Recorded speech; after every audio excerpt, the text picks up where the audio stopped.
अस्सलाम वालेकुम एवरीवन। कैसे हैं आप लोग? उम्मीद है सारे ठीक ठाक होंगे। अभी पिछले वीडियो के हद तक हम क्योटो प्रोटोकॉल को पढ़ चुके हैं, कम्प्लीटली पढ़ चुके हुए हैं। यूएनएफसीसी को उससे पहले पढ़ चुके हुए हैं और हमने देखा कि किस तरह जो रियो समिट थी उसके अंदर एक बुनियाद रखी गई ऑफ क्लाइमेट एक्टिविज्म, जिसकी हमें ट्रांसलेशन मिलती है in the form of United nation framework convention climate change, जो कि साइन हुआ उसी रियो या अर्थ समिट में। और फिर उसके आगे जब when it comes into force in 1994 we see that there is a protocol, Kyoto protocol, जो कि 1997 में साइन होता है। इस वजह से क्योंकि उस यूएनएफसीसी की जो ट्रीटी थी उसके ऊपर कुछ ज़्यादा प्रोग्रेस नहीं हो पाती because of lack of direction. तो वो डायरेक्शन मिली क्योटो प्रोटोकॉल के तहत।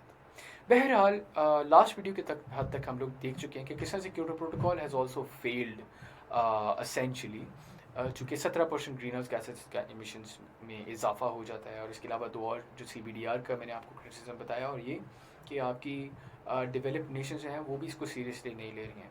तो इन तीन बातों की बुनियाद के ऊपर जो आपकी 2011 में इस चीज़ के ऊपर एक कंसेंसस डेवलप होता है that we need a new treaty by 2020।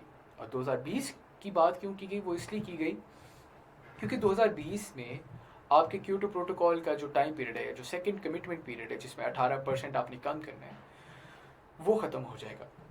तो following 2020 we need a new treaty. और इस चीज़ के ऊपर डिस्कशन करने के लिए और इस चीज़ की बुनियाद रखने के लिए आपका पेरिस क्लाइमेट एकॉर्ड होता है 2015 में, and the 21st conference of parties of UNFCCC।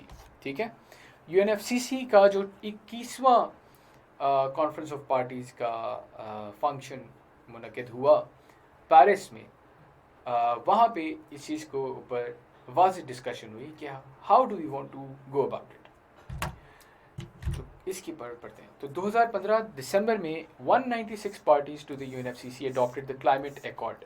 ठीक है, cut and then eliminate greenhouse gas pollution but imposing no sanctions on the countries that don't. ठीक है, इसमें भी इन लोगों ने ये एक चीज़ के ऊपर इन्होंने एग्रीमेंट किया कि हम सैंक्शंस किसी के ऊपर नहीं लगाएंगे जो नहीं कर रहा।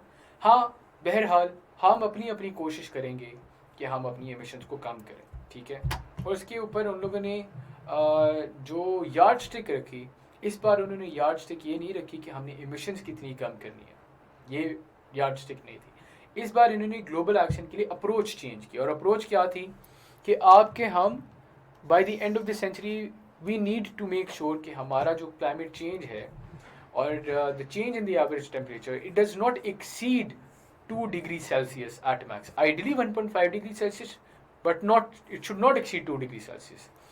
तो ये हमारा एम है in the climate Paris climate accord, जो कि सेट हुआ कि इस चीज़ को हम लोगों ने फॉलो करना है, and this will be applicable 2020 onwards. 2020 के बाद हम इस चीज़ के ऊपर एप्लीकेशन शो करेंगे। सो 2020 तक आपका क्योटो प्रोटोकॉल इंटैक्ट है, चल रहा है। 2020 तक जब हम एक प्रॉपर ट्रीटी फॉर्मेशन दे देंगे, विल हैव टारगेट्स, उसके अकॉर्डिंगली फिर हम इस चीज़ को लेके चलेंगे। ठीक हो गया? So this is a change in approach that we see. Change in approach में एक बार फिर आप लोगों को एक्सप्लेन करता हूँ ताकि आप लोगों को कोई कन्फ्यूजन ना रहे। क्योटो प्रोटोकॉल की अप्रोच ये थी कि हमने एमिशन टारगेट देने कि आप इतनी एमिशन करें, इतनी ना करें। यही था ना, 5% कमिटमेंट पीरियड 1, 18% कमिटमेंट पीरियड 2, यही था। लेकिन इधर क्या किया, इधर इन्होंने अप्रोच चेंज किया। इन्होंने कहा हम लोगों ने एमिशंस को यार्ड स्टिक नहीं बनाना, हम लोगों ने टेम्परेचर को यार्ड स्टिक बनाना, कि हमने टेम्परेचर को इससे ज़्यादा एक्सीड नहीं होने देना। ठीक है, हर कंट्री को ये बता दिया गया है। अच्छा, इसके पॉइंट के कॉरस्पॉन्डिंग आप देख सकते हैं कि it becomes a voluntary agreement because there are no sanctions involved then again. और अगर हम इम्पोर्टेंस की बात कर लें तो इम्पोर्टेंस के ऊपर वैसे तो बारहा गुफ्तगू हो गई है मेरी तरफ से। इंपॉर्टेंस ये कि Kyoto protocol will expire in 2020, hence there is a new need for a treaty. एक नीड तो बन गई। और दूसरा ये कि इस पेरिस अकॉर्ड का जो कंक्लूजन था, वो ये था कि mobilisation of $100 billion by the developed countries. आपकी जो डेवलप्ड कंट्रीज थी इन्होंने खुद प्लेज किया कि we will contribute $100 billion annually, जो कि आपके ग्रीन क्लाइमेट फंड के अंदर जाएंगे, GCF में जाएंगे। और एक बेसिकली फंड है GCF जिसके तहत आपकी पूरी दुनिया के अंदर इन्वायरमेंटल जो प्रोजेक्ट्स हैं उनको फंड किया जाता है और डेवलपमेंट के काम किए जाते हैं। तो $100 बिलियन हम उधर जो है कंट्रीब्यूट किया करेंगे। और 100 बिलियन में $2 बिलियन प्लेज किए थे यूनाइटेड स्टेट्स ऑफ अमेरिका ने, जो कि अब after Trump has backed of, तो ये $2 बिलियन जो है उसका एक डेफिसिट नज़र आता है हमें। की एस्पेक्ट्स क्या हैं क्योटो प्रोटोकॉल के? क्योटो प्रोटोकॉल का मैंने आपको बता दिया ना, पहला तो ये था कि यार्ड से किसका कि 1.5 to 2 डिग्री सेल्सियस, यानी टेम्परेचर इज द यार्ड से, नॉट एमिशंस। ये तो पहली बात आपको क्लियर होगी। दूसरा इसका की एस्पेक्ट ये है कि पहले ये टारगेट्स असाइन किए जा रहे थे हर कंट्री को, कि आपने हर कंट्री को असाइन किए टारगेट्स। इस बार अप्रोच इन्होंने चेंज किया है। पहले जो अप्रोच थी it was top to bottom, यानी ग्लोबल लेवल के ऊपर, यानी जो यूनाइटेड नेशंस का इदारा था वो आपको बता रहा था कि आप इतनी एमिशंस अपनी काम के। इस बार जो अप्रोच है वो हो गई है bottom to top. Bottom to top approach हो गई, ठीक है। क्या मतलब? क्योटो प्रोटोकॉल के तहत वही बात हम लोगों ने देखा कि टॉप टू बॉटम अप्रोच थी, ऊपर से बताया गया कि आप इतने एमिशंस अपने काम करेंगे। पेरिस अकॉर्ड के अंदर उन्होंने चेंज किया और उन्होंने कहा कि जो कंट्रीज जो साइन करी है वो हमें बताएं कि वो ऐसी क्या क्या इंटरवेंशंस करेंगी कि वो अपनी मिशंस को काम करेंगे। ये जो इंटरवेंशंस है ना, इनको हम कहते हैं nationally determined contributions, NDC.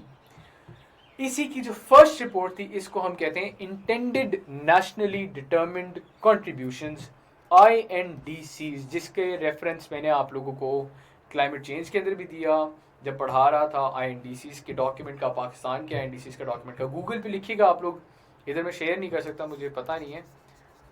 Pakistan INDCs तकरीबन 40 पेज डॉक्यूमेंट है। ये बड़ा अच्छा डॉक्यूमेंट, आप देखेंगे आपको समझ आ जाएगा।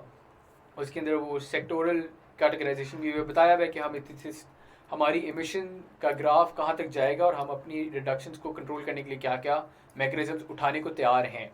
तो INDC यानी हर मुल्क बताएगा कि मैं अपने अपने सेक्टर के अंदर कौन सी एमिशंस को कम करने की बात करूंगा और किस तरह से कम करूंगा वो भी प्रपोज करेगा, ठीक है। और उसके हिसाब से फंड्स पे एलोकेट होंगे और ये सारी बातें होंगी। सो 2016 में, 2015 में आपका क्लाइमेट अकॉर्ड होता है, 2016 में तमाम सिग्नेटरीज हैं अपने अपने INDCs सबमिट कराने थे और bye the end of this year 2020 तमाम ममालिक ने अपने INDCs को NDCs में कन्वर्ट करना है। ये तो इंटेंडेड थे ना, अब 5 साल गुजरने के बाद आपके NDCs क्या होंगे आगे आने वाले टाइम पीरियड के लिए, आपके नेशनली डिटर्मिन्ड कॉन्ट्रीब्यूशंस क्या होंगे, NDCs क्या होंगे। हर 5 साल बाद, एवरी 5 ईयर्स आपके NDCs जो हैं वो आप रिवाइज करेंगे हर 5 साल बाद। तो अभी 2020 में आप जमा करेंगे, फिर आप 2025 में फिर से जमा कराएंगे कि अब हम क्या करेंगे, ठीक है। तो ये एक इनका एक बड़ा इंपॉर्टेंट एस्पेक्ट है पेरिस क्लाइमेट अकॉर्ड का। दूसरा, like Kyoto emphasises the principle of common but differentiated responsibility, यानी इन्होंने अपनी गलती से कुछ नहीं सीखा but acknowledges that different Nations have different capacities. इस एक्नॉलेजमेंट के तहत इन्होंने कोई एमिशन टारगेट नहीं दिया और इन्होंने इसीलिए कहा कि आप अपनी NDCs बताएंगे, INDCs का डॉक्यूमेंट सबमिट कराएं और फिर अब आप 2020 के इख्तिताम पे NDCs भी बताएं, ताकि फिर हम 2021 में जाके, अब चूंकि कोरोना का मसला आ गया तो 2021 में जाके एक ट्रीटी को फॉर्मुलेट करें and we go into action, सीधा सीधा।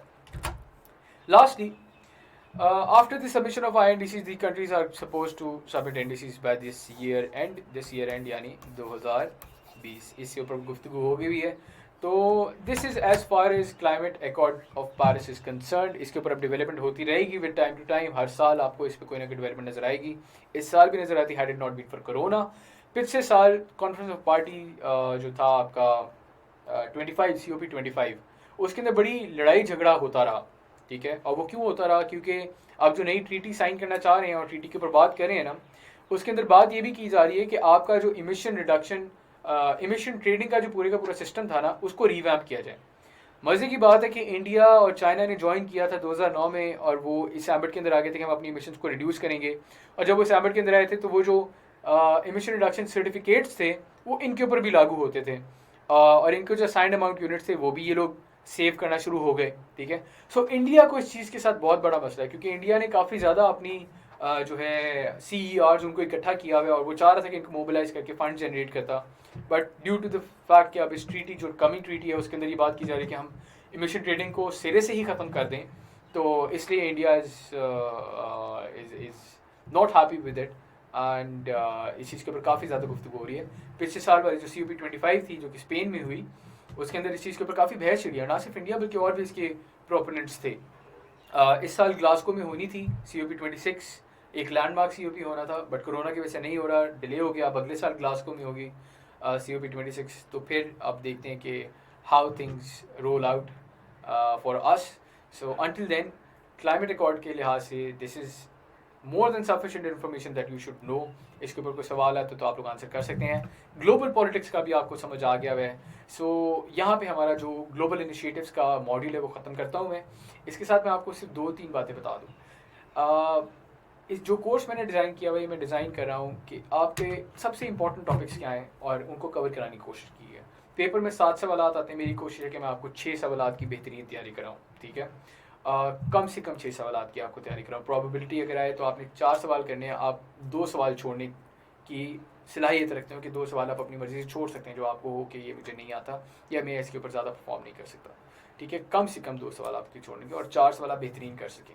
तो उस लिहाज से मैं आपको जो सबसे ज़्यादा इंपॉर्टेंट चीज़ें हैं और जो आ सकती हैं पेपर में, उस हिसाब से बता रहा हूँ। कुछ इसके अलावा भी इनिशिएटिव्स हैं जो कि कोर्स के अंदर मेंशन है, but they are not that important. उनके बारे में कुछ मैं आपको लिखवा देता हूँ, वो आप खुद से स्टडी करें। और उनके सिर्फ एक पासपोर्ट साइज़ इन्फॉर्मेशन आपको पता होनी ज़रूरी है, दैट इज़ REDD++। ये डिजर्टिफिकेशन के ऊपर है, बस आप इसको थोड़ा सा देख लीजिएगा। और CBD, इसको आप लोगों ने थोड़ा सा देख लेना है, REDD++ को और CBD को। जस्ट आप लोगों ने एक कर्सरी सा व्यू लेना है, that should be enough. You should only know कि REDD++ में क्या हुआ है, दैट्स इट। डिजर्टिफिकेशन की क्या एम्बिट के बारे में बात हो रही है, एंड CBD। इन 2 चीज़ों का आप कर लेंगे तो आपको ये वैसे तो ग्लोबल इनिशिएटिव से अगर बात होती है तो मैंने जो आपको कराया इन्हीं से होती है। लेकिन एक बार देखा गया था कि REDD++ के ऊपर भी सवाल आया हुआ था 5 नंबर का। तो अगर आप लोग चाहें तो बस आप उधर से पढ़ लीजिए, and that will be enough for you. So I hope कि आप लोगों को तमाम चीज़ें जो हैं अजबर हो गई होंगी, समझ आ गई होंगी। एंड इस उम्मीद के साथ कि अभी तक क्या आपका जो सफ़र है बड़ा आसान जा रहा है और अच्छा जा रहा है। मैं अपनी अगली वीडियो में आपसे मुलाकात करूँगा। आप सबकी समातों का एक बार फिर बहुत बहुत शुक्रिया। इसके साथ हमारा ग्लोबल इनिशिएटिव का और जो पॉलिटिकल एंगल है इन्वायरमेंटल साइंस का, उसका हम जो है इख्तिताम कर चुके हैं। बहुत बहुत शुक्रिया। अल्लाह हाफ़िज़।